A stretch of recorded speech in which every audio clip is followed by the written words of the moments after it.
What's up everyone? Welcome back into my YouTube channel. So ngayon pag-usapan natin kung paano nga ba lumakas pa yung loob natin na mas lalong magpatuloy pa sa pagninegosyo. Alright, so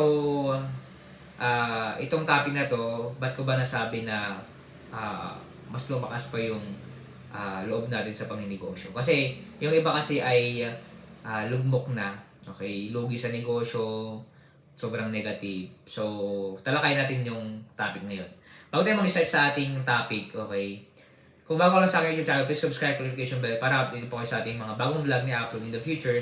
At the same time, pag na-reach po natin yung 100k subscriber, ay magpapag-giveaway po tayo after this year 2025. Alright, balik po tayo sa ating topic. Kung makita niyo po sa ating thumbnail, meron po kasama na mga kaibigan. Okay, so paano nga ba mas lumakas yung loob natin at magpatuloy sa mundo ng pagninegosyo? Okay, dati, okay, may mga kaibigan tayo. Number one po, para po mas lumakas yung loob natin para magpatuloy sa pagninegosyo. Hindi ko ibig sabihin na parang sige pa, magnegosyo ko pa. Kumbaga, lalakas yung loob mo kasi dahil andyan yung kaibigan mo.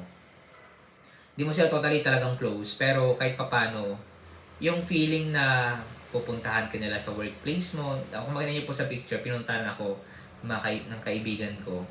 Okay, nagdala sila ng ice cream, tapos food. Okay, yung kakamustahin ka, kasi alam nila yung pan mo eh, alam nila yung sitwasyon mo eh. Ako po, that time talagang lugmok ako. Ayoko na. Parang na-trauma ako sa pagninegosyo. Kaya that time is parang tinulungan ko muna yung cafe. Natuto ako magbarista, magtimpla ng kape. So, pero naging negosyo pa rin ako, nagbebenta pa rin ako dati. Parang sideline. Okay. Pero mas lalong lumakas yung loob ko na ako. Uy, meron pa pala nakakalala sa akin. Meron pa pala ako kaibigan na kamustahin ako.